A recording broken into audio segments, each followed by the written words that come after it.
அண்ணா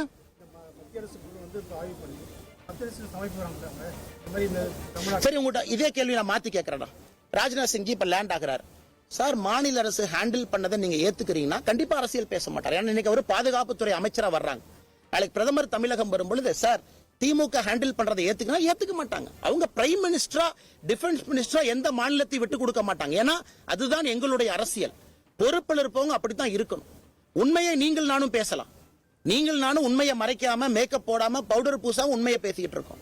ராஜ்நாத் சிங் எப்படி உண்மையை பேசுவார்? அவர் பாதுகாப்புத்துறை அமைச்சர். அவர் மத்திய அரசு சார்பாக ஹெல்ப் பண்றதுக்கு வந்திருக்கார். இதற்காக திமுக கோட்டை விட்டதை மறைக்க முடியாது. உண்மை என்னமோ உண்மையை பேசணும். தயவு செஞ்சு 3 IAS அதிகாரிகள் வந்திருக்காங்க, பேசியிருக்காங்க, அதெல்லாம் தயவு செஞ்சு எடுத்துக்காது. முதல் டைமா தமிழ்நாட்டில் பாக்குறேன். இதே IAS அதிகாரிகள் கர்நாடகா போவாங்க. அங்க ஒரு கட்சி ஆட்சியில் இருக்கும்போது கோட்டை விட்டா அவங்க சொல்லுவாங்க. ஆளுங்கட்சி எப்பவுமே அவங்க சர்டிபிகேட்டை தூக்கிட்டு வந்து இதுவரைக்கும் நான் பார்த்ததில்லை. தமிழகத்துலதான் முதல் முறையாக அதிகாரிகள் சொல்ற சர்டிபிகேட்டை முதலமைச்சர் எடுத்துட்டு வந்து சொல்லும் அளவுக்கு மேலே மோசமா இருக்கு.